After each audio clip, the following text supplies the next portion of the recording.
Bismillahirrahmanirrahim. Students, now we are going to start our next exercise, which is exercise 7.4. And in this lecture, I am going to discuss your smart syllabus questions. But I start with some basic definition, and the first main definition is the cross product of vector product of two vector. You can see this definition on your book textbook diagram, page 351. 351 पे आप ये definition दे सकते हैं और इस definition में क्या है कि let u and v be two non zero vector है। दो नॉन जीरो वेक्टर ले लें और हम ये कहते हैं कि क्रॉस प्रोडक्ट या vector product of u and v written as, हम कैसे लिखते हैं इसको, u क्रॉस v। डॉट में हम कहते थे u डॉट v, ये क्या आ जाएगा u क्रॉस v। तो u क्रॉस v किसके इक्वल आ जाएगा, ये आ जाएगा magnitude of u magnitude of v sine of theta N unit vector. आपको याद है वहां पे हमने पढ़ा था कॉस थीटा और यहाँ पे क्या है साइन थीटा। डॉट और क्रॉस की बात कर रहा हूँ और वहां पे यूनिट वेक्टर नहीं था, यहाँ पे एन यूनिट वेक्टर है। Where theta is the angle between the vectors such that, angle आपके पास 0 से 180 तक है। अब एन क्या चीज है, it's a unit vector perpendicular to the plane u and v और with the direction by right hand rule. इसी डायरेक्शन अब राइट हैंड रूल से मैं इसको आगे अगली स्लाइड में एक्सप्लेन करने चाह रहा हूँ। राइट हैंड रूल थोड़ा सा रिमाइंड करवाते हैं जो आपने पहले पढ़ा हुआ है। तो n क्या होगा, ये यूनिट वेक्टर होगा जो कि u और v प्लेन के परपेंडिकुलर होगा। ठीक है, तो एक एक्स्ट्रा चीज इसमें n यूनिट वेक्टर आएगा अगर हम क्रॉस वेक्टर की बात कर रहे हैं या क्रॉस प्रोडक्ट या वेक्टर प्रोडक्ट की बात कर रहे हैं। ठीक है जी, ओके जी, चलें आगे।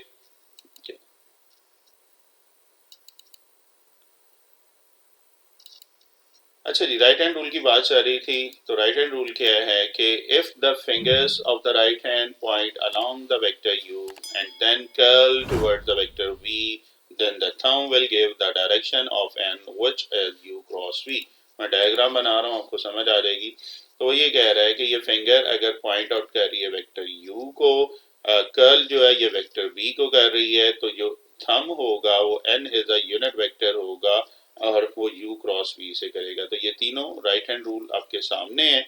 ये डेफिनेशन किसके लिए आ जाएगी, u क्रॉस v के लिए, डायरेक्शन सॉरी ये बताएगी। और अगर ये v क्रॉस u होगा तो इसकी डायग्राम इस तरीके से थंब डाउन की तरफ चली जाएगी। कोई मसला जी। तो ये जस्ट एक एक्स्ट्रा चीज थी, आपको रिमाइंडर दिया है कि यार ये राइट हैंड रूल किस तरीके से इसमें यूज हो रहा है। ओके है जी, चलिए नेक्स्ट चलते हैं। नेक्स्ट देखते हैं। तो कुछ रिजल्ट्स हैं, आपको याद है जैसे हमने डॉट प्रोडक्ट में निकाले थे, इसी तरह क्रॉस प्रोडक्ट के भी सम यूजफुल रिजल्ट्स हैं जो हम आगे यूज करेंगे। और सेम पैटर्न है by applying the definition of cross product to unit vectors I J and K. तो यूनिट वेक्टर में हम ये रिजल्ट ले रहे हैं। ये आपके पास तीन unit vector i J and k है। First one is i cross i. I cross i में देखें क्रॉस प्रोडक्ट की डेफिनेशन लगाएं, क्या अभी पढ़ी है, magnitude of u magnitude of v sine of angle और एन यूनिट वेक्टर। अब चूंकि ये यूनिट वेक्टर है, यूनिट वेक्टर का मैग्नीट्यूड 1 होता है, तो i का मैग्नीट्यूड भी 1 आ जाएगा, इस i का भी 1 आ जाएगा और एंगल चूंकि 0 है तो साइन 0 किसके इक्वल होता है जी, साइन 0 बचे 0 के इक्वल होता है। इसलिए इसने क्या किया, इस सारे को पकड़ के क्या कर दिया 0। सो रिजल्ट हमारे पास क्या आया, i क्रॉस i किसके इक्वल आ गया 0 के। सिमिलरली अगर मैं j क्रॉस j की बात करूं वो भी आंसर क्या आ जाएगा 0। अगर मैं k क्रॉस k की बात करूं वो भी आंसर क्या आ जाएगा 0। कोई मसला नहीं। ओके, नेक्स्ट चलें। तो i क्रॉस j की मैं बात कर रहा हूँ। i क्रॉस j में क्या होगा, i और j के दरमियान आप डायग्राम में देख सकते हैं एंगल क्या आ रहा है 90। तो अगर 90 है तो साइन 90 किसके इक्वल होता है, ये 1 के इक्वल होता है। मैग्नीट्यूड ऑफ i भी 1 आ जाएगा, मैग्नीट्यूड ऑफ j भी 1 आ जाएगा। सो ये last answer is k। So i cross j is equal to k आ जाएगा। अगर हम j क्रॉस k कहेंगे तो ये किसके इक्वल आ जाएगा, i वेक्टर। अभी मैं करेक्शन कर देता हूँ, k क्रॉस i किसके इक्वल आ जाएगा, ये j के इक्वल आ जाएगा। कोई मसला नहीं। तो चूंकि इसमें एंगल 90 बन रहा था तो रिजल्ट थोड़े से चेंज हो गए हैं। ये बेटा वेक्टर है,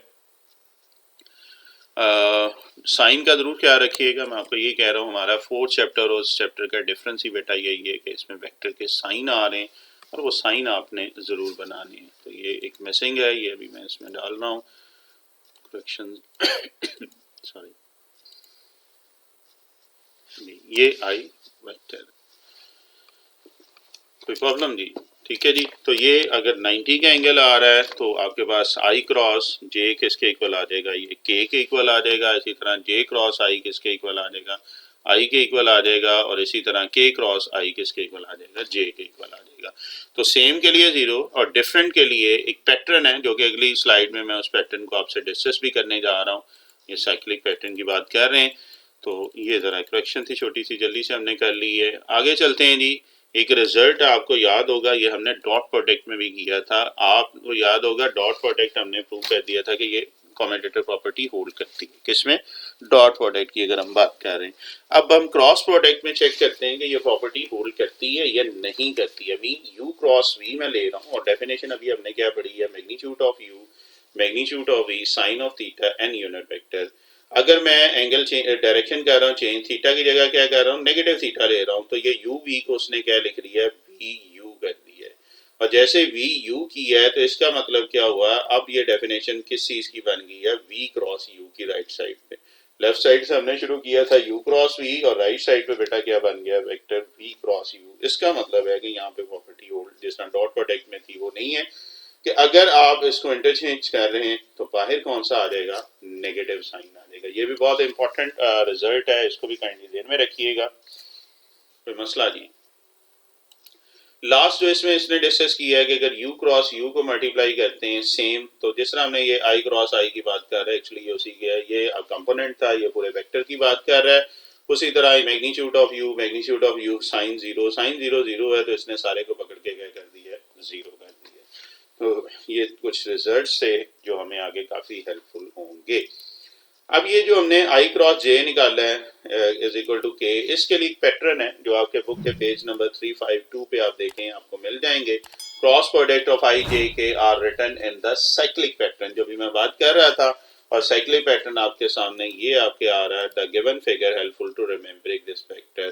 तो ये देखें जी, आई जे और के, आपको एक पैटर्न नजर आ रहा है साइक्लिक, कि आई क्रॉस जे, आई और जे करेंगे तो ये के इक्वल है, के क्रॉस आई करेंगे तो जे के इक्वल है, जे क्रॉस के करेंगे तो आई। हाँ जी, उलट अगर आ जाए, लाइक जे उलट जा रहा है 6 क्रॉस आई, तो ये माइनस के हो जाएगा, डायरेक्शन चेंज हो जाएगी तो फिर वो नेगेटिव में आ जाता है।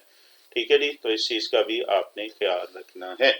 अब बेटा आ जाते हैं, आपको याद है डॉट प्रोडक्ट में भी हमने कुछ प्रॉपर्टीज पढ़ी थी, तो यहाँ पे भी हम कुछ प्रॉपर्टीज लेके जा रहे हैं जो आपके ऑब्जेक्टिव के लिए हेल्पफुल होंगी।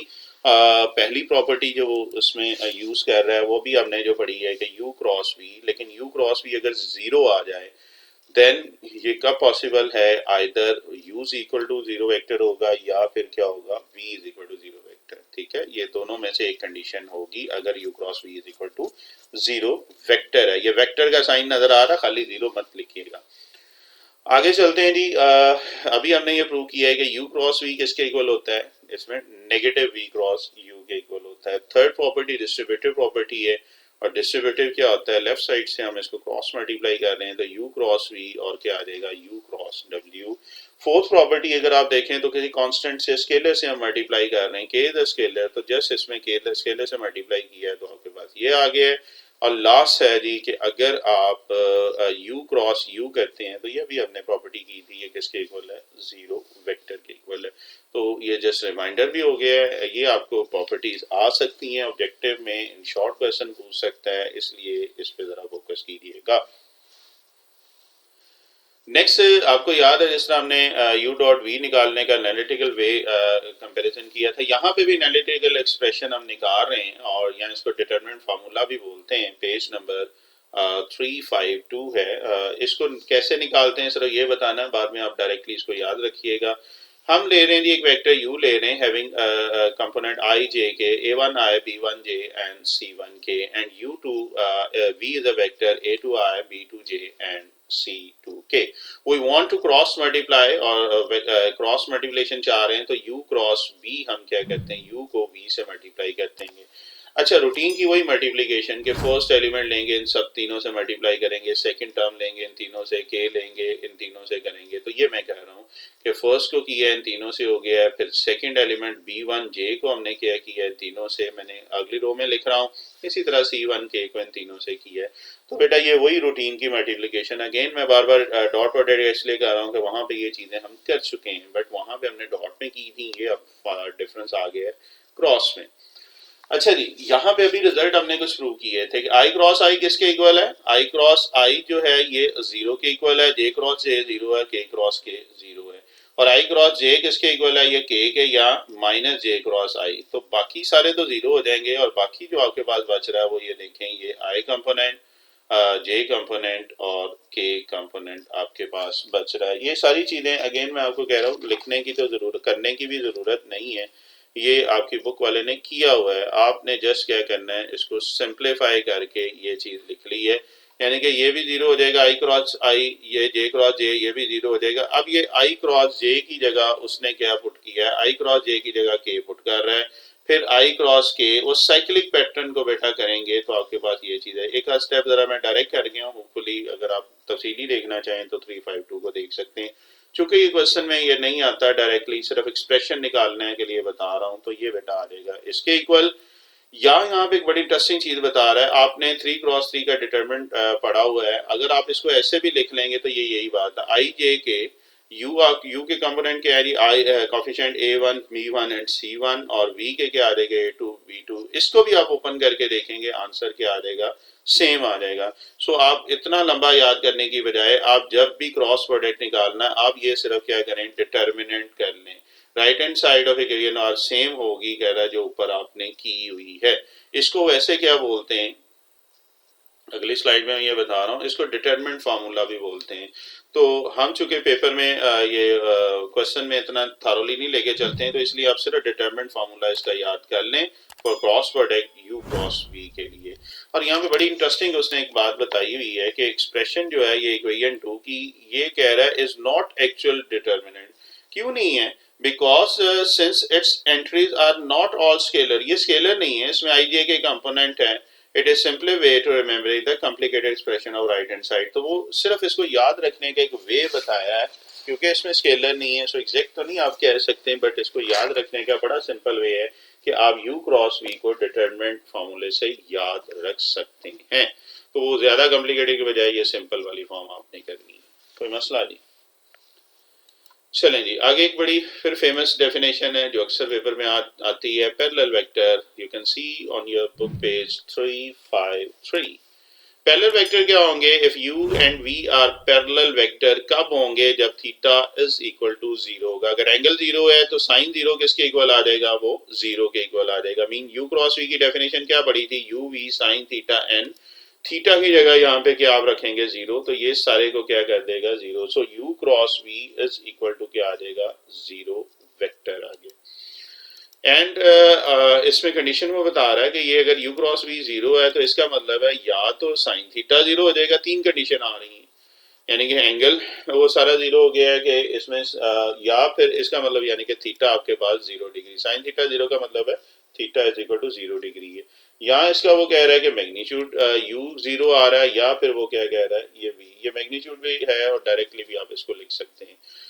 कोई मसला जी, बुक के 353 पेज को जरूर देख लीजिएगा। ओके नेक्स्ट चलते हैं। कुछ इसमें छोटे से नोट उसने बनाए हुए हैं कि साइन थीटा 0 का मतलब क्या है कि थीटा की वैल्यू 0 डिग्री है या 180 भी हो सकती है, ये ऑब्जेक्टिव के लिए हेल्पफुल है, और which shows that the vector u and v are parallel. तो फिर आगे चलें, if u is equal to 0 v is equal to 0 then since the zero vector has no specific direction, zero vector की कोई specific direction नहीं होती है, और अगर इसकी कोई स्पेसिफिक डायरेक्शन नहीं है, ये वेक्टर है, ये ध्यान में रखिएगा, u vector is equal to 0 vector and v is equal to 0 vector. Actually अपनी तरफ से उसने डार्क करके लिखा है, चले मैं करेक्शन कर देता हूँ ताकि आपके लिए बेटा ये आसानी रहे। ये एक्चुअली वेक्टर है, वेक्टर का आपको पता अंडरलाइन से भी कर सकते हैं और बोल्ड करके भी कर सकते हैं, ये दोनों एक्सप्रेशन हमने वेक्टर के लिए पढ़ी हुई है। मैं यहाँ पे अंडरलाइन वाला ही कर देता हूँ ताकि ये मसला ही खत्म हो जाए। तो u is equal to 0 vector और v is equal to 0 vector. थोड़ा सा ये सेव कर रहा है। मैं बार बार बेटा देखें बीच में करके आपको बता रहा हूँ कि ये वेक्टर का साइन है, तो फिर बेटा वेक्टर का साइन ही लिखिएगा, खाली ज़ीरो को यूज़ ना कीजिएगा। कुछ कहते हैं जी हो जाता है, लेकिन आप कोशिश करें, बेहतर प्रेजेंटेशन है, आप ज़ीरो वेक्टर ही इसको लिखें, क्योंकि वेक्टर पढ़ रहे हैं तो वेक्टर का साइन डालने में हमें कोई प्रॉब्लम नहीं होनी चाहिए। बस थोड़ा सा वेट कीजिएगा। ये सेव कर रहा है, तो ये if u is equal to zero v is equal to zero, इसका मतलब है, हाँ बात चल रही थी उतनी देर में हम बात कर रहे हैं कि जीरो वेक्टर कोई की स्पेसिफिक डायरेक्शन नहीं होती है, तो इसलिए हम कह सकते हैं we adopt the convention that the zero vector is parallel to every vector. तो हम कह सकते हैं कि जीरो वेक्टर जो है हर एक के पैरेलल होता है। आपको अगर याद हो, हमने डॉट प्रोडक्ट में पढ़ा था कि जीरो वेक्टर परपेंडिकुलर भी होता है हर एक वेक्टर में। तो ये कैसा वेक्टर आ गया, ये परपेंडिकुलर भी है और पैरेलल भी है हर एक वेक्टर के। तो ये भी नोट एक लिख रहे हैं कि zero vector is both perpendicular and parallel to every vector. This apparent contradiction will cause no trouble because the angle between two vector is never applied when one of them is zero vector. तो इस चीज का भी ख्याल रखिएगा, ये वाला बस पॉइंट जरा रखिएगा कि जीरो वेक्टर जो है बेटा ये बोथ पैरेलल भी है और परपेंडिकुलर भी हो सकता है एवरी वेक्टर के। ऑब्जेक्टिव मैं यहाँ पे स्ट्रॉन्ग कर रहा हूँ, अभी तक हमने क्वेश्चन स्टार्ट नहीं किए। अक्सर स्टूडेंट की तरफ से आता है जी ये डेफिनेशन तो वो है नहीं है इसमें स्मार्ट सिलेबस में, और ये वो, बेटा ऐसा नहीं है। डेफिनेशन आप ज़रूर करें, बिकॉज उसने कहीं नहीं कहा हुआ कि ये नहीं आना, और मैं कहता हूँ अगर क्वेश्चन से रिलेटेड है तो वो डेफिनेशन आपको ज़रूर आनी चाहिए। अगली जो फॉर्मूला हम पढ़ने जा रहे हैं पेज नंबर 355 पे है, एरिया ऑफ अ पैरेललोग्राम। और ये क्या है बेटा, यू और वी उसी तरह दो नॉन जीरो वेक्टर ले लिए, थीटा उनके दरमियान एंगल है, then U and V represent the length of the adjacent side of parallelogram. एक पैरेललोग्राम बना भी लेते हैं, तो ये आपके सामने आ रही है पैरेललोग्राम। तो एडजेसेंट साइड की वो बात कर रहा है, और एरिया ऑफ पैरेललोग्राम क्या होगा, बेस इनटू हाइट है। बेस आपके पास अगर देखें U V sine of theta है, और हाइट ये आ जाएगा U V sine of theta. या इसको आप सिंपल फार्मूला इसका जेन में रख लें, ये आपने सिर्फ याद रखना है, area of parallelogram U cross V. कोई मसला नहीं, ठीक है जी। तो एरिया ऑफ पैरेललोग्राम आ गया यू क्रॉस वी। अच्छा, एक और डेफिनेशन इससे मिलती जुलती है, वो करते हैं, फिर हम एक्सरसाइज की तरफ जा रहे हैं। पेज नंबर 356 पे आप ये डेफिनेशन दे सकते हैं एरिया ऑफ ट्राइंगल। ट्राइंगल में क्या हो जाएगा, ये जो हमने पैरेललोग्राम में पढ़ा है उसका हाफ कर लेंगे। ये आपके सामने डायग्राम भी नजर आ रही है। तो हम क्या कह रहे हैं, 1/2 area of a parallelogram is equal to area of a triangle. So ये 1/2 area of a parallelogram mean, आपको याद एरिया ऑफ अ पैरेललोग्राम अभी हमने पढ़ा u क्रॉस v का मैग्नीट्यूड, तो हम 2 से अगर इसको डिवाइड कर लेते हैं तो ये इसका एरिया ऑफ अ ट्राइंगल है, where u and v are vector along the two adjacent sides of a triangle। देखें ये adjacent side है, u और v red and green colour में मैंने इसको प्रेजेंट किया है। तो ये था बच्चे कुछ थोड़ा सा बेसिक्स मैंने कोशिश करता हूँ हर एक लेक्चर में कि आपको बेस बना दूँ, फिर हम एक्सरसाइज की तरफ जाएं तो कुछ आपको लैंग्वेज समझ आए जो हम एक्सरसाइज में यूज़ कर रहे हैं या बुक वाला यूज़ कर रहा है। तो इसलिए ये थ्योरी ज़्यादा इंपॉर्टेंट है। ऑब्वियस बात है कुछ बच्चों की रिक्वेस्ट भी आती है कि सर ये ज़रूर ऐड किया करें ताकि आगे हमें लैंग्वेज की समझ आए। तो चलते हैं जी, अब आपके स्मार्ट सिलेबस में 7.4 में जो क्वेश्चन है वो क्लास वर्क में 1 का 4 पार्ट है, इसी तरह 2 का 2 है, 7, 9, और होमवर्क में 1 का 1 है, 4 का 2 है, 5 का 2 है, और क्वेश्चन नंबर 8 है। और आज के लेक्चर में ऑब्वियस बात है, जैसा मैंने प्रॉमिस किया है, मैं सारे ही क्वेश्चन सारे पार्ट डिस्कस करने जा रहा हूँ। तो यहाँ से आपका बेटा स्मार्ट सिलेबस के क्वेश्चन अब स्टार्ट हो रहे हैं। आपके पास एक लग्जरी है, आपको बताया है कि अगर आप वो डायरेक्टली किसी भी क्वेश्चन के किसी भी पार्ट पे जाना चाहें तो नीचे टाइम लाइन आ रही होती है, सेक्शन आ रहे होते हैं। अगर आपको ना मिले तो वीडियो की डिस्क्रिप्शन में चले जाएं, तो आप सिर्फ उस क्वेश्चन के उस टाइम पे क्लिक कर देंगे। फॉर एग्जाम्पल आपने 6 का 6 पार्ट देखना है, तो सिर्फ उसको क्लिक करेंगे तो आप डायरेक्टली वहां पे पहुंचेंगे, आपको पूरी वीडियो देखने की जरूरत नहीं होगी। ये बाद में फिर एक दफा तो ऑब्वियस बात आप देखोगे, बाद में देखने के लिए कि आपको सम स्पेसिफिक क्वेश्चन आपको चाहिए, आप सिर्फ मेरी वीडियो में नीचे सेक्शन पे क्लिक करते गए, या आप जहाँ पे डिस्क्रिप्शन है वहां पे जाके उस क्वेश्चन का नंबर लिखा होगा, सिर्फ उसके आगे टाइम लिखा होगा ब्लू कलर का, उसको आप जरा क्लिक कर देंगे तो आप डायरेक्टली उस क्वेश्चन पे चले जाएंगे।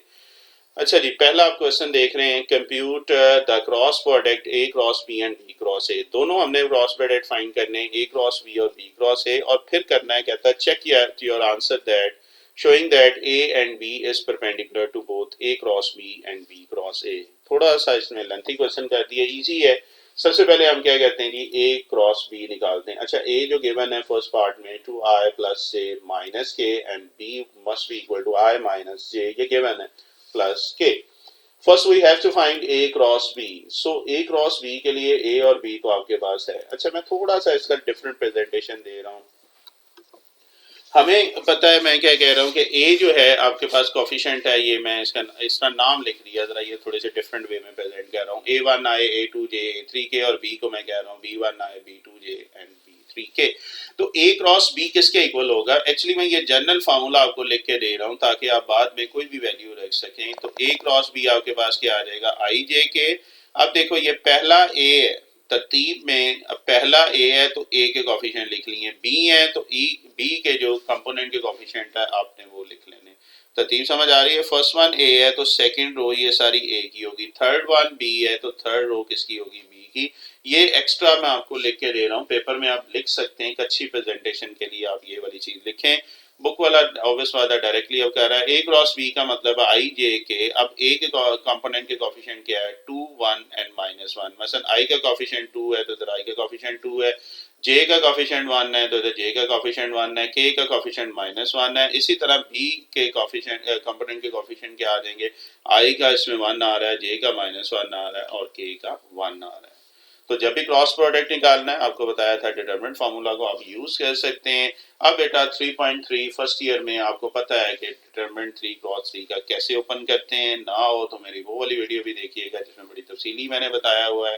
खैर फिलहाल हम ये देख रहे हैं spending bye R1, first row से इसको कर रहे हैं। उसमें क्या होता था, पहला एलिमेंट हम सिलेक्ट करते थे, ये रो और ये कॉलम छोड़ देते थे, 1 -1 -1 आ रहा है। फिर दूसरा एलिमेंट लेते थे, ये रो और कॉलम छोड़ते थे, मैंने नीचे लिख दिया है। थर्ड एलिमेंट के लेंगे और 2 1 और 1 -1 है। उसके बाद बेटा 2 क्रॉस 2 के डिटरमिनेंट को हम कैसे सॉल्व करते थे? पहले प्रिंसिपल डायगोनल को मल्टीप्लाई करें और फिर नेगेटिव करके सेकेंडरी डायगोनल को मल्टीप्लाई कर देंगे, तो ये आ जाएगा 1 -1 2 + 1 -2 -1, और सिंप्लीफाई करेंगे तो ये 0 आया था, मैंने वो नहीं लिखा, लिख लें तो ज़्यादा बेहतर है क्योंकि आगे इस क्वेश्चन को हमने यूज भी करना है। ना भी लिखें तो कोई मसला नहीं है। सो -3j एंड -3k। तो ये आ गया जी आपके पास क्या? ए क्रॉस बी। तो मुश्किल बात। अब वो ये कह रहा है कि आपने ये भी चेक करना है कि ये वेक्टर ए और बी इसके परपेंडिकुलर है या नहीं है। लेकिन सबसे पहले ए क्रॉस बी के बाद पहले बी क्रॉस ए भी कहा हुआ है, तो ये भी फाइंड कर लेते हैं। तो क्या डिफरेंस आएगा ए क्रॉस बी और बी क्रॉस ए में? सिर्फ कहाँ पे डिफरेंस आएगा? इसकी तरतीब में। ये देखो जहाँ पे ये एरो है, ये आपके पास ए नीचे आ जाएगा रो में और बी ऊपर आ जाएगा, यानी कि तरतीब में मैं आगे करके दिखा रहा हूँ आपको, देखते हैं।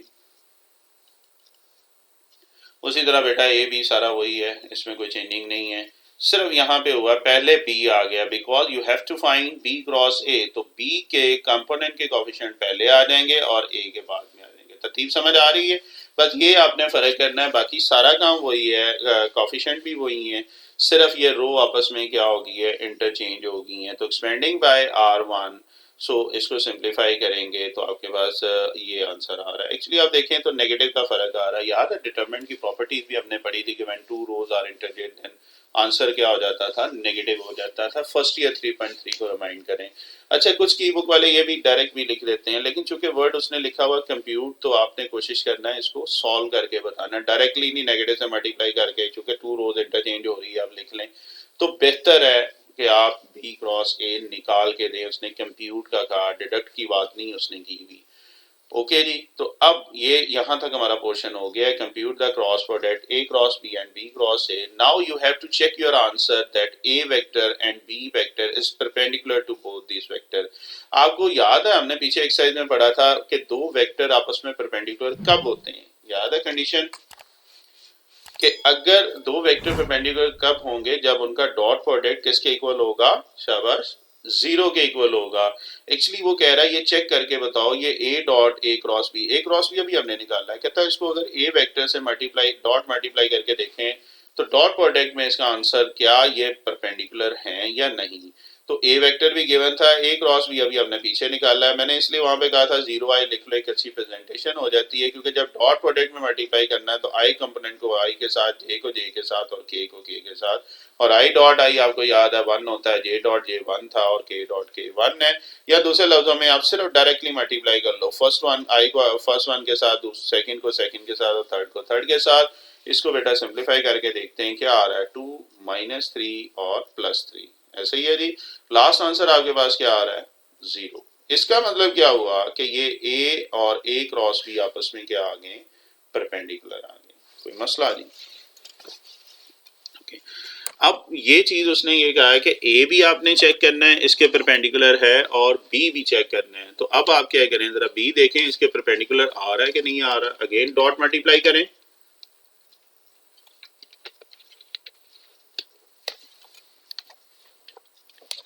जी।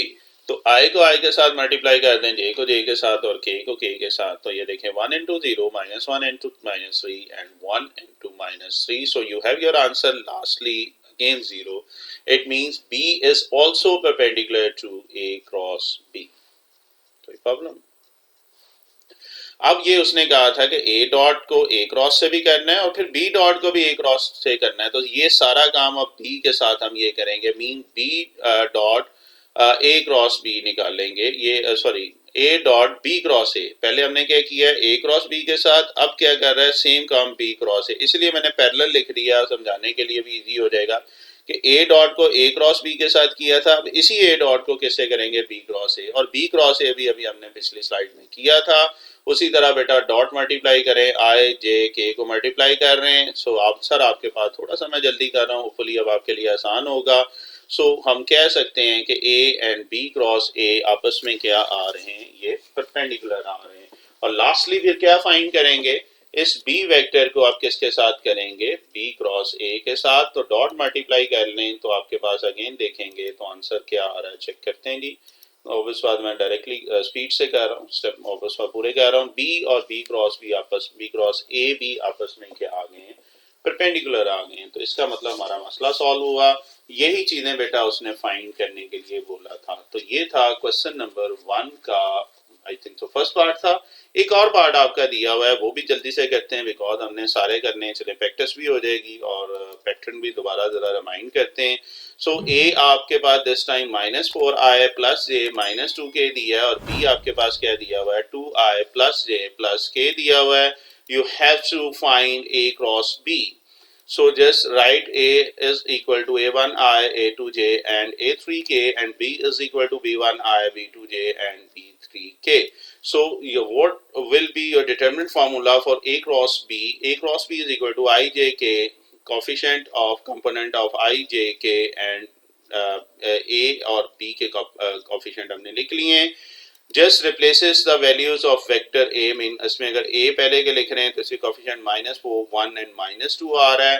बी के जो कोफिशिएंट आ रहे हैं 2, 1 और 1 आ रहे हैं। सेम पैटर्न पे आप R1 से इसको एक्सपेंड कर लेंगे।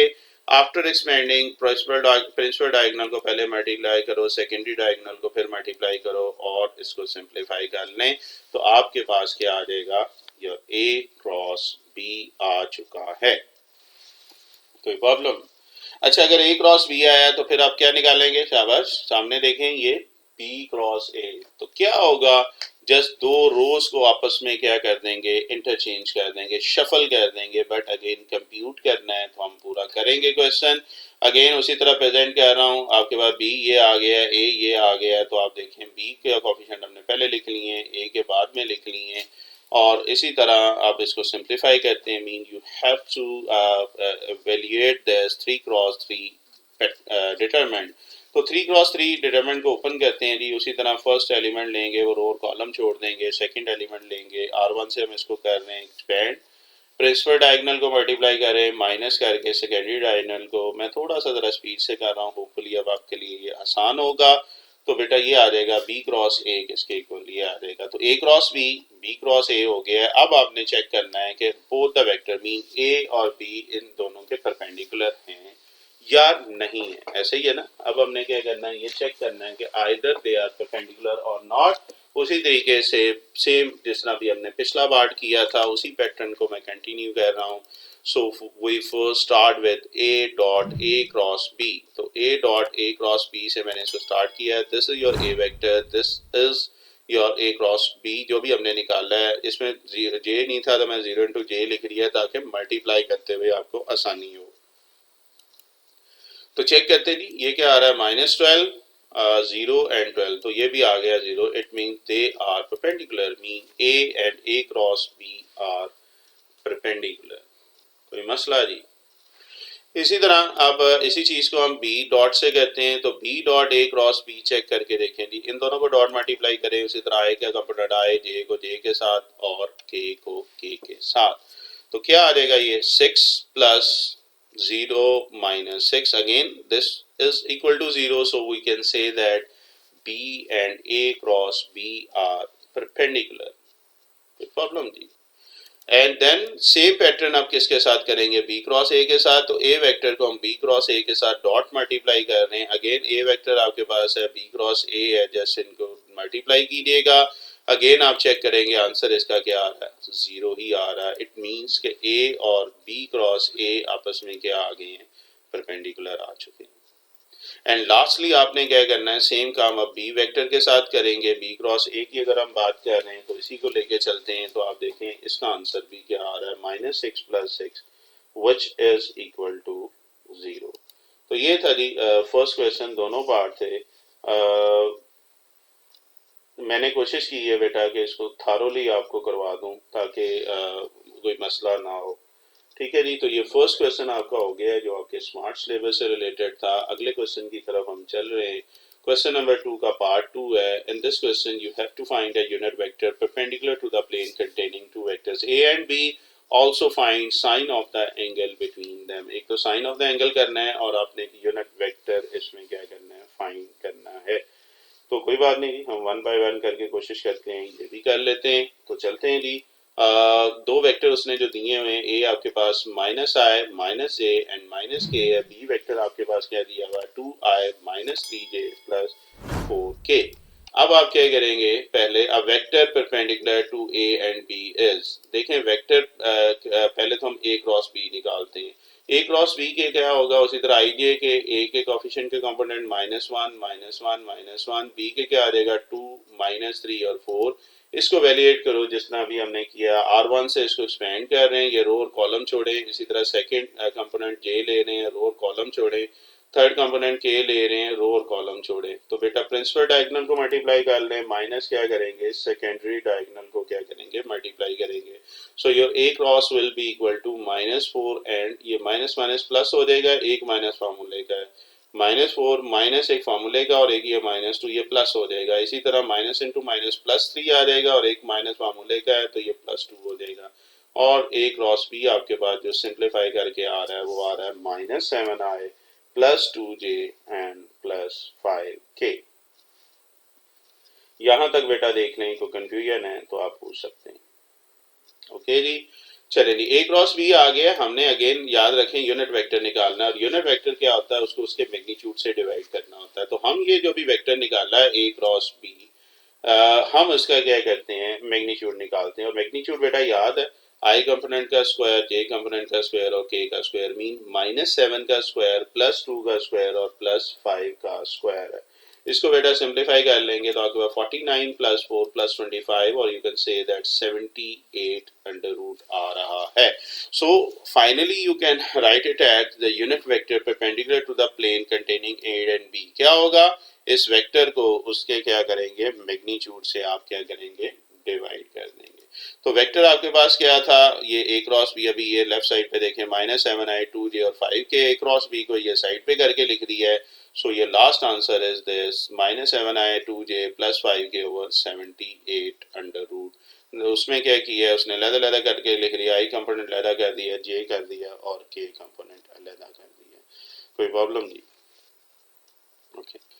तो पहला तो इसका केस हो गया जी. क्या है? Find a unit vector perpendicular to the plane containing this. Next है also find sine of the angle between them. और साइन ऑफ द एंगल के लिए बेटा वही चीज अगर आपको याद हो हम डेफिनेशन से डिडक्ट की करेंगे. और इसके लिए हमें ए का मैग्नीट्यूड सेपरेट चाहिए होगा और बी का मैग्नीट्यूड क्या होगा, ये सेपरेट चाहिए होगा। ए आपके पास ये है, बी का ये है, तो हम क्या कर रहे हैं, ए का मैग्नीट्यूड निकाल रहे हैं। तो ए का मैग्नीट्यूड क्या आ जाएगा, -1² माइनस, तीनों ही -1 है, तो ये क्या आ जाएगा, 1 + 1 + 1 इज इक्वल टू √3 और इसका √ आ रहा है। बी का मैग्नीट्यूड निकालते हैं जी, नॉर्म निकालते हैं, लेंथ निकालते हैं, तो ये 2 का स्क्वायर -3 का स्क्वायर 4 का स्क्वायर, ये आ जाएगा 4 + 9 + 16 और लास्टली आपके पास आंसर क्या आ रहा है, 29। अब आपने क्या करना है जी, हम कहते हैं एंगल थीटा इनके दरमियान है, तो ये एंगल निकालने का है कि ये साइन ऑफ थीटा, ये फॉर्मूला याद कर लीजिएगा, ये होगा sine theta A cross B over magnitude of A और मैग्नीट्यूड ऑफ B। ठीक है जी, ये फार्मूला हम क्या करेंगे, इसमें यूज करेंगे for sine of the angle between them की अगर हम बात कर रहे हैं। तो अब ये A क्रॉस B हमने ऑलरेडी पिछली स्लाइड में निकाला था, अगर आपको याद हो इसका मैग्नीट्यूड, A क्रॉस B का मैग्नीट्यूड, तो ये 78 आ रहा है और नीचे एक 3 आ रहा था और एक 29 आ रहा है। सिंप्लीफाइड मैक्सिमम लेवल पे कर लें तो 26/29 अंडर रूट या सेपरेट अंडर रूट भी आप लिख सकते हैं। तो ये था जी आपका सेकंड पार्ट। उम्मीद है कि ये दो, इसमें मैंने स्लाइड में भी इसको डिवाइड कर दिया था और दो ही इसने आप समझे केस पूछे थे जो हमने सॉल्व किए। कोई प्रॉब्लम बचे यहाँ तक देखिएगा। ओके, चलें आगे चलते हैं। अच्छा, 2 का एक ही पार्ट था, अब चलते हैं 4 के 2 पार्ट की तरफ। You have to find area of a parallelogram whose vertices are. याद है मैंने थ्योरी में इसका फार्मूला आपको पेज नंबर बताया था। तो area of a parallelogram actually क्या होगा, दो वेक्टर का क्रॉस प्रोडक्ट लेंगे और फिर उसका मैग्नीट्यूड निकाल लेंगे। आपके पास वेक्टर नहीं दिए हुए, आपके पास 4 पॉइंट्स दिए हुए हैं, तो सबसे पहले आप क्या करेंगे, इसको कन्वर्ट करेंगे वेक्टर में। वो ए वेक्टर क्या आ जाएगा, फर्स्ट के साथ आई लिख लेंगे, दूसरे के साथ जे लिख लेंगे और तीसरे के साथ हम क्या करेंगे, के लिख लेंगे। सिमिलरली ओ बी वेक्टर निकाला है, ओ सी निकाला है। अच्छा, ओ डी नहीं मैंने किया है क्योंकि डी की यहाँ पे जरूरत नहीं है। कैसे नहीं है, आपने सिर्फ दो वेक्टर चाहिए, तो अब ए बी और ए सी, एक चीज ध्यान में रखिएगा, इसका स्टार्टिंग पॉइंट सेम रखिएगा। ठीक है, अदर स्टूडेंट क्या कहते हैं ए बी बी सी निकाल लेते हैं, ऐसा नहीं है। स्टार्टिंग ए है तो ए बी और फिर ए सी का लेते हैं। तो पहले ए बी वेक्टर फाइंड कर रहा हूँ। कैसे करते थे वेक्टर, आपको याद है क्या करते होते थे बेटा, सेकंड में से फर्स्ट को हम माइनस कर देते थे, तो ये आ जाएगा ओ बी माइनस ओ ए। ओ बी आपके पास ये है, ओ ए आपके पास ये है, दोनों को सब्ट्रैक्ट कर दें। 4 आई में से आई निकाल लेंगे, 3 आई, इसी तरह इसमें से ये करेंगे, जे में से जे तो 0 हो रहा है और के -3 के माइनस के आ जाएगा, आपके पास माइनस इंटू माइनस प्लस के आ जाएगा, ये -2 के। सिमिलरली दूसरा वेक्टर हम क्या करेंगे, ए सी फाइंड करेंगे, मीन ओ सी माइनस सॉरी ओ सी माइनस ओ ए। तो ओ सी आपके पास वेक्टर ये है, ओ ये है, इन दोनों को सब्ट्रैक्ट कर दीजिएगा तो बेटा आपके पास ये आंसर आ रहा है। But we have to find cross product of these two vector, mean a b cross a c. ये मैं कह रहा था, इसका जो स्टार्टिंग पॉइंट है हमने ए रखा है, पहले हमने ए बी के कोफिशिएंट लिख दिए हैं, फिर हमने क्या किया ए सी के कोफिशिएंट, और अभी डिटरमिनेंट को आपको बताया है, इसको आप एक्सपेंड कीजिएगा डिटरमिनेंट को, तो आपके पास क्या आ जाएगा, फर्स्ट एलिमेंट उसी तरह रो और कॉलम छोड़ें, सेकंड एलिमेंट रो और कॉलम एंड थर्ड एलिमेंट और रो कॉलम छोड़ेंगे। इसको और सिंप्लीफाई कर लेंगे तो जी आपके पास क्या आ जाएगा, ये -14i -14j and -21k। But आपको क्या चाहिए, एरिया ऑफ अ पैरेललोग्राम, और उसके लिए हमें फार्मूला हमने पढ़ा हुआ था, ये मैग्नीट्यूड होता है, मीन दो vector a b cross a c है, इसका हम क्या करेंगे, मैग्नीट्यूड निकालेंगे। सो बच्चे हम क्या करते हैं, इसका मैग्नीट्यूड निकालते हैं। तो बेटा ये जो आंसर निकाला हुआ था आई कंपोनेंट का, जो ये -14 का स्क्वायर, -19 का स्क्वायर एंड देन -21 का स्क्वायर, कैलकुलेटर से इसको सिंप्लीफाई कर लीजिएगा, आपके पास जो आंसर आ रहा है 998। चूंकि एरिया निकाल रहे हैं तो 998 अंडर रूट और स्क्वायर यूनिट लिखिएगा, एरिया का जो यूनिट होता है वो स्क्वायर होता है, तो स्क्वायर यूनिट जरूर लिखिएगा, ये मेंशन कीजिएगा। तो ये था जी एक ही आई थिंक सो पार्ट था, क्वेश्चन नंबर 4 का 2 part, and this you have to find the area of a parallelogram. Any problem जी? ओके, नेक्स्ट चलते हैं। नेक्स्ट है which vector if any are perpendicular और पैरेलल। वो कहता है कौन सा वेक्टर पैरेलल है या परपेंडिकुलर है। तीन वेक्टर दिए, u v एंड w, ये तीन वेक्टर है। आपने चेक करना है कौन कौन से वेक्टर आपस में पैरेलल हैं और या कौन कौन से आपस में क्या हैं, परपेंडिकुलर है। तो हम चेक करते हैं जी। इसमें अगर हम बात कर रहे हैं u dot v, mean u और v को डॉट मल्टीप्लाई करें, this is your vector u, this is your v, dot product हम पहले कर रहे हैं, तो i को i के साथ, j को j कंपोनेंट और k को k के साथ, तो आपके पास क्या आ जाएगा 1 into -1, 2 into 1 and -1 into 1, और मोर सिंप्लीफाइंग वी हैव 0। इसका मतलब क्या हुआ कि u और v आपस में क्या हो गए, आपको याद है अभी हम क्वेश्चन नंबर 1 के दो पार्ट किए थे, तो अगर दोनों का डॉट प्रोडक्ट 0 आ गया, it mean u and v are perpendicular. मसला चल, इसी तरह मैं अब क्या कर रहा हूँ, v और w को कर रहा हूँ मुख्तलिफ कॉम्बिनेशन लेने, तो मैंने पहले u v का लिया, मैं v w का ले रहा हूँ, और v और w को मल्टीप्लाई करके देखते हैं क्या आता है। उसी तरह -1 into 90 π/2, -1 into pi and +1 into π/2, और सिंप्लीफाई कर लेंगे तो बेटा ये आ जाएगा π/2 माइनस पाई π/2, एलसीएम बेटा इसका ले लेंगे तो ये आपके पास 2 पाई माइनस 2 पाई, और ये आ रहा है, तो एक्चुअली ये 0/2 या 0 आ रहा है। इसका क्या मतलब हुआ कि ये v और w भी आपस में क्या आ गए हैं, परपेंडिकुलर आ गए। कोई मसला बचे? अच्छा, u v भी चेक किया, v w भी किया, एक और कॉम्बिनेशन रह गया और वो है w हमने वेक्टर लिया है, इसमें कोई चीज कॉमन आ रही है, जरा देखिएगा। इसमें ऑल द वे आप क्या करेंगे, नेगेटिव π/2 कॉमन निकालने। जब नेगेटिव π/2 कॉमन निकालते हैं, मैथ का रूल है जो चीज कॉमन निकालते हैं एक्चुअली अंदर उसको डिवाइड करते हैं, तो मैंने इस पे भी डिवाइड करा है, इससे भी किया और इससे भी, तो ये चीज आ रही है। आप देखें ब्रैकेट में ये कौन सा वेक्टर बन रहा है, ये ब्रैकेट में बेटा जो वेक्टर बन रहा है ये u वेक्टर बन रहा है। इसका मतलब क्या हुआ कि ये w और u आपस में क्या आ गए, पैरेलल। याद है पैरेलल वेक्टर की डेफिनेशन पिछली एक्सरसाइज में भी की थी, यहाँ पे तो दूसरी फॉर्म में की थी, पिछली एक्सरसाइज में हमने ये किया था सैम्पल 1 में, बड़ा तफसीली किया था। तो बेस के लेक्चर बेटा जरूर देखिएगा, इंशाल्लाह आपके लिए क्या होगी, आसानी होगी। तो ये था जी आपका क्वेश्चन नंबर 5 पार्ट 2, होपफुली आपके लिए ये अब इजी रहे हो जाएगा। आगे चलते हैं जी, नेक्स्ट आपका जो स्केड्यूल में स्मार्ट सिलेबस में क्वेश्चन है, क्वेश्चन नंबर 7। ये भी बड़ा मजे का है, पेपर पॉइंट ऑफ व्यू से इंपॉर्टेंट है। यहाँ पे उसने सम दे दिया है a plus B plus C किसके इक्वल 0 दे दिया है, then you have to prove that a cross b is equal to b cross c is equal to c cross a। आपने क्या करना है, ये चीज आपने प्रूव करनी है, mean a plus B plus C equal to 0 कर दिया है। आप देखें तो बेटा आपके पास क्या आ रहा है, ये a plus B plus C is equal to 0 आ रहा है, taking cross product with a। पहले मैं क्या कह रहा हूँ, ये जो गिवन दिया हुआ है इसका क्रॉस प्रोडक्ट ले रहा हूँ a के साथ। तो जरा देखें जी, a के साथ क्रॉस प्रोडक्ट लिया है लेफ्ट साइड पे भी और राइट साइड पे भी कर दिया है। तो आम उसी तरह डिस्ट्रीब्यूटिव जैसे हम बात कर रहे हैं, तो a को a के साथ, a को b के साथ और a को c के साथ क्रॉस प्रोडक्ट, और इधर राइट हैंड साइड पे क्या आ जाएगा, 0 आ जाएगा। अच्छा, वो कुछ रिजल्ट हमने पढ़े थे क्रॉस प्रोडक्ट में, अब उसको मैं यूज करने जा रहा हूँ। a क्रॉस a किसके इक्वल था, 0। इसी तरह इसकी जगह चले पहले मैंने 0 लिख लिया है, और ये a क्रॉस c उधर जाके नेगेटिव हो गया। और अगर इसको मैं शफल करता हूं तो नेगेटिव a क्रॉस c किसके इक्वल होगा, c क्रॉस a के इक्वल होगा। याद है प्रॉपर्टीज में हमने अभी इसमें डिडक्शन भी की थी, तो ये एक्चुअली क्या आ जाएगा, a cross b is equal to c cross a। Say this is your equation number 1। कोई प्रॉब्लम जी? अच्छा, अब हमने क्या किया था, इसको a के साथ क्रॉस लिया था, अब मैं क्या कह रहा हूँ, इसी को b के साथ क्रॉस प्रोडक्ट ले रहा हूँ। तो देखते हैं जी b के साथ जब क्रॉस प्रोडक्ट लेंगे तो क्या आ रहा है, b cross a, b cross b और b क्रॉस c। बड़ा सिंपल सा ये पॉइंट याद रखिएगा, फर्स्ट मैंने a के साथ क्रॉस प्रोडक्ट लिया है, फिर मैंने क्या किया, b के साथ किया है। तो बेटा जब b के साथ करेंगे b क्रॉस b 0 आ जाएगा, और बाकी आपके पास ये प्लस उधर जाके उसी तरह माइनस कर देंगे, but minus b cross a किसके इक्वल होगा, इसको प्लस करना चाह रहे हैं, क्या करेंगे, तो ये किसके इक्वल हो जाएगा, plus a cross b। Shuffle कर देंगे तो इस माइनस b क्रॉस a की जगह मैंने क्या लिख दिया, a क्रॉस b।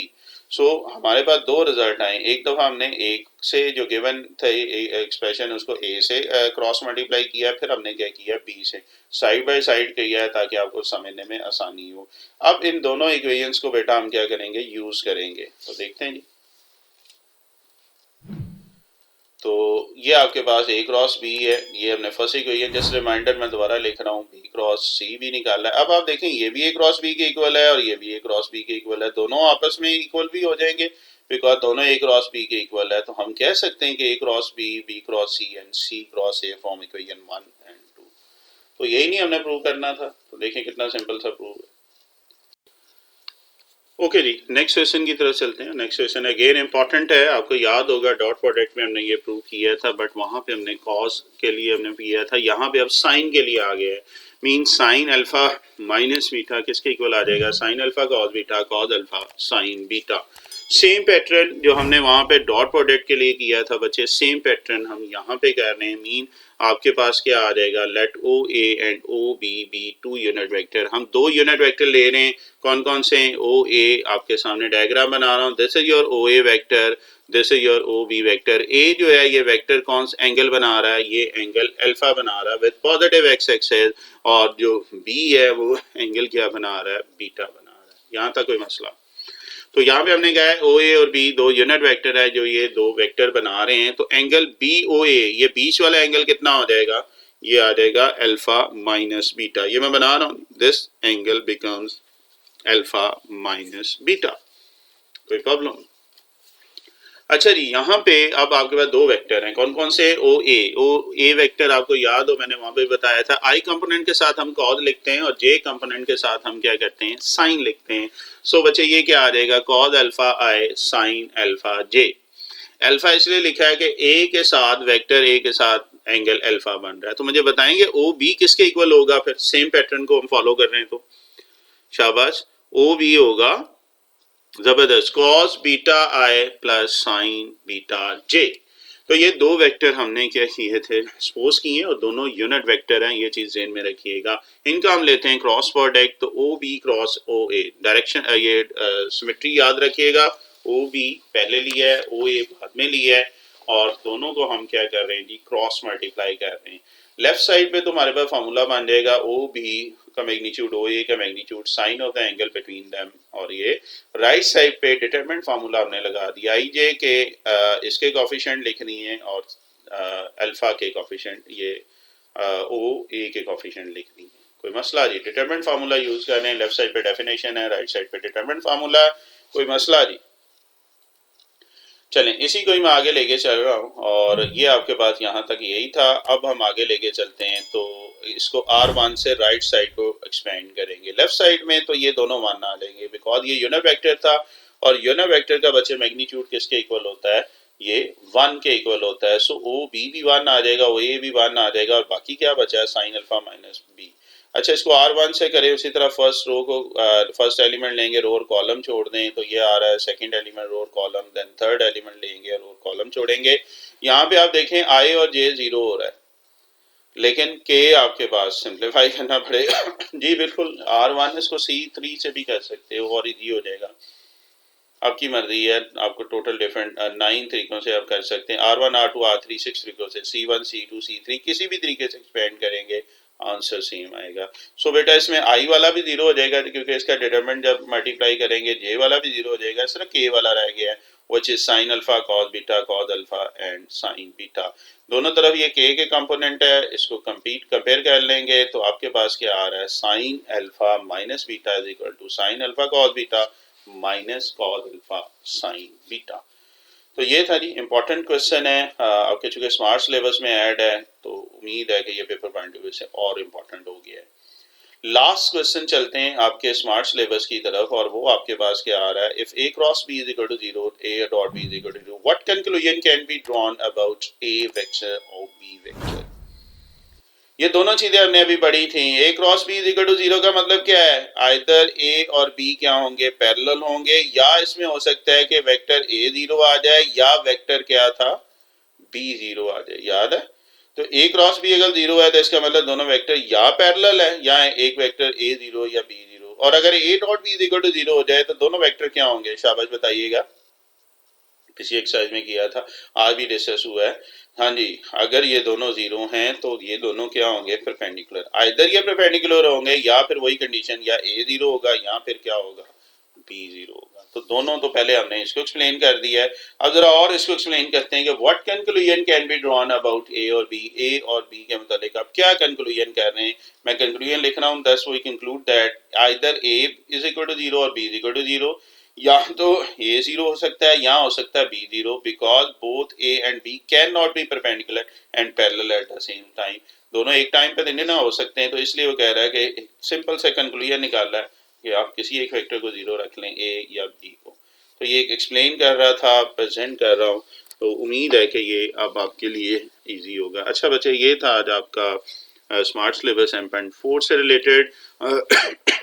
सॉरी, एक बच्चे स्टूडेंट की तरफ से रिक्वेस्ट आ रही थी, स्पेशली एक स्टूडेंट की तरफ, मैं उसको नहीं जानता हूँ, ऑब्वियस बात कमेंट्स में ये उसने रिक्वेस्ट की थी। बेटा कोशिश करता हूँ, बस 1-2 दिन लग जाते हैं।